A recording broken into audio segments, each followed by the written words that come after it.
Welcome to the Sports Betting Preview Show, a pregame.com podcast. This is for the week of February 11th, and this is Thursday night edition. We're talking Orlando, Cleveland. I'm your host, Marco D'Angelo, along with Vegas runner sporting the New Orleans Saints hat from last week, and we're going to talk a little TNT basketball. Orlando travels to Cleveland. This is the final night before the NBA All-Star break. VR, hit us up with the numbers. This game opened up Cleveland minus 6.5 point home favorite with a total of 195. As of right now, we're looking at minus 6 across the board, and the totals dip down to 194. So a little action's coming on Orlando, and some money on the under for sure. Well, we've got a double revenge situation here. We've got the revenge factor for Orlando because Cleveland beat them early in the season. I think it was like first or second week of November. But it was revenge for Cleveland. They knocked them out of the... everybody penciled in Cleveland versus Lakers for the championship last year. And for them to get knocked out, by Orlando, that was shocking. Right. So this will be the first time that they play in Cleveland since Orlando knocked them out. So, even though we're heading into the All-Star break, a lot of times teams mail it in this, the last game before the break because, get 3 or 4 days off. But not going to be the case tonight. I don't think so. Cleveland, when the thing jumped out to me is Cleveland was off yesterday. They played Tuesday. It kind of looked like they were off Tuesday, too, because they went at half speed. They played New Jersey, worst team in basketball. They were laying 16. Looks like they didn't even break a sweat. They won by 7. When I watched that game, looked at the box score, saw some of the highlights, to me, Cleveland was like, we got one game to play before the break. Out of the way and focus for Thursday night. Orlando, tough spot for them. They played last night, and Orlando's been on the road, been playing, quite a bit. So they've got the fatigue factor going, X number of games in so many nights. But played in Chicago last night. Got to travel into Cleveland tonight. Cleveland's won 12 in a row. Can Orlando go in there and do to Cleveland what they did last year? I really don't think so, Marco. And this is actually my official free pick. I like Cleveland a lot in this spot, and I wouldn't be surprised at all if this makes my premium card this evening. First of all, Orlando, as good as they are, I'm just not sold on them when they go on the road. And they're just too inconsistent of a team. They look so great the one day, and the next day they look mediocre at best. On the flip side, Cleveland, I think, isn't done getting revenge for last year.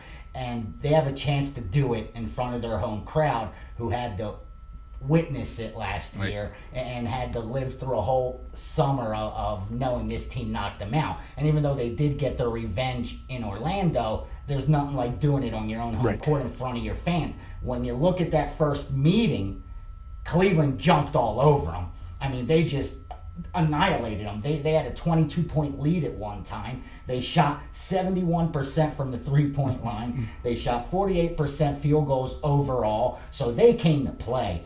And I think they're going to bring that same intensity here tonight. And I think what we're going to see is a second half where Orlando starts looking ahead to the All-Star break, and Cleveland, starts doing their high fives on the sideline for blowing somebody out.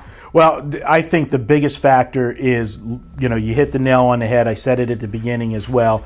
This is the first time at home since they got knocked out. If that first meeting would have been at Cleveland and they would be playing a second time in Cleveland, then you wouldn't have that revenge, so big. Exactly. I got to agree with you. Looking at this game, LeBron and company, let's face it, there's 3 teams in the East, and then everybody else is chasing. It's Cleveland, Boston, and Orlando.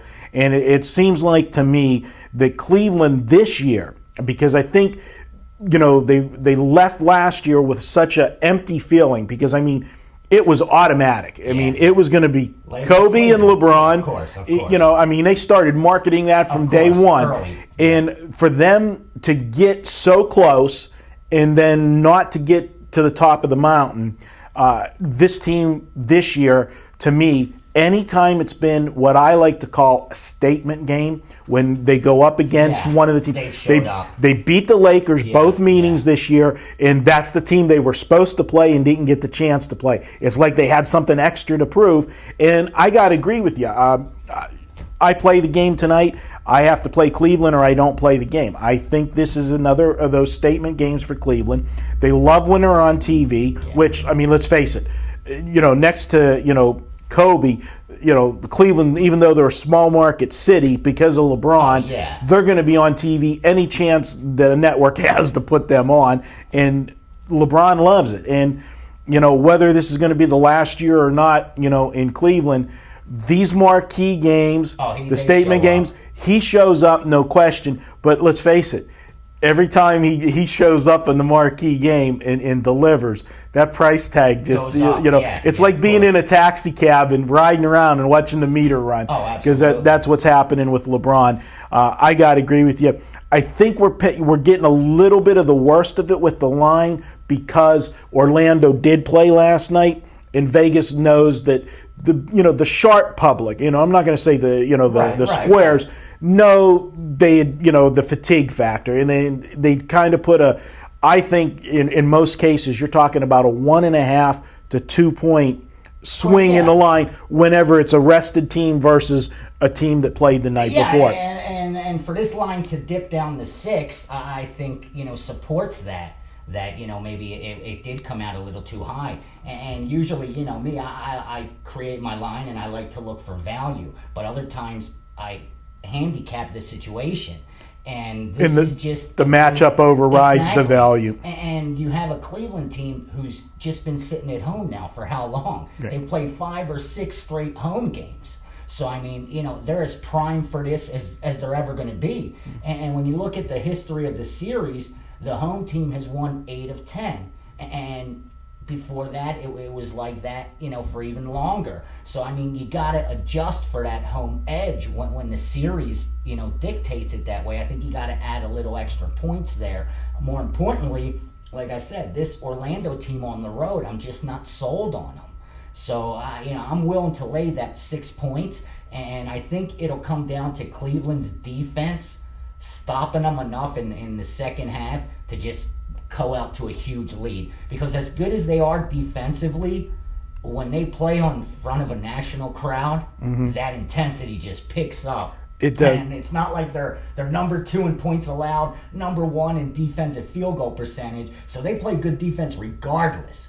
But give them a reason to play good defense, and they're going to lock you down. And I really like Cleveland in this spot. I actually think, this game, the total being at 194.5, surprised me. Looked a little bit as a high total. Yeah. Because to me, when I think Orlando, Cleveland, the first thing that pops into my head is a game in the high 80s, low 90s. You get a game with a total of 180 something, but maybe because Orlando has played so many games in X number of nights, defense, and the last 4 in Cleveland have gone over between these two, even though you go in thinking that. And that's why I think we're seeing an adjustment here, because I agree with you, Marco. I made my total 193, and I saw 195, so there's a little value there. And right away you saw the Sharps bet the game under, even though the trend for this series, last 4, has gone over. So I agree with you there 100%.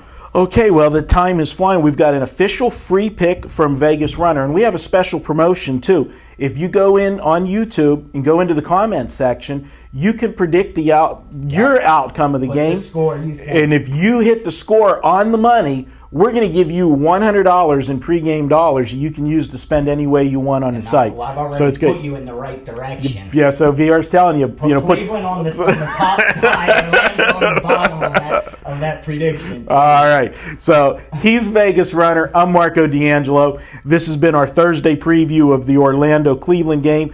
And you can check all of our videos out at pregame.tv. And we'll have our full complement of videos up and available for all of the weekend games as well. So be sure to check them out. Thanks for viewing.